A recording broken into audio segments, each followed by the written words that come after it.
El capitalismo genera desigualdad.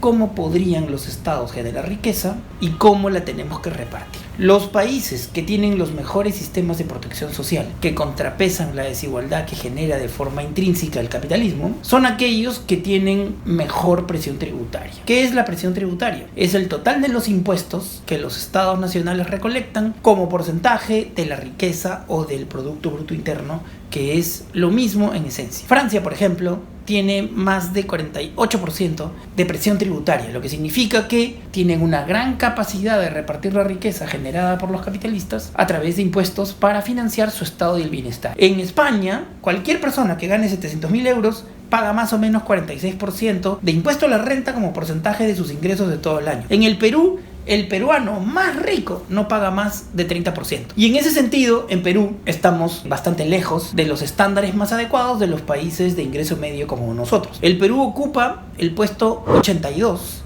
en el ranking de presión tributaria. Así que estamos por debajo de Honduras, de Bolivia, de Nicaragua, de Irlanda. En el caso peruano rondamos alrededor del 15%, que es un número bastante bajo y que además, tristemente, es ligeramente inferior al nivel de presión tributaria que teníamos en 1985. Eso para darles una idea que en tantos años no hemos mejorado mucho. ¿Y por qué este tema es súper grave? Porque claro, en el contexto de una pandemia se vuelve aún más complicado que tengamos una capacidad de repartir, ¿no?, las ganancias del capitalismo en un contexto en el cual necesitamos repartir mucho, necesitamos cuidar a la gente que ha caído en el desempleo y tenemos una base tributaria muy baja. Aquí, por lo tanto, cabe la discusión de recordar qué es lo que ha planteado el propio Fondo Monetario, que no es precisamente una institución antiempresarial. El Fondo Monetario ha señalado que en todo el mundo deberían establecerse impuestos al patrimonio. Y los mismos grandes dueños de las corporaciones internacionales están planteando lo mismo, que los gobiernos establezcan un impuesto al patrimonio para poder financiar parte de los programas de estímulo económico en el medio de la pandemia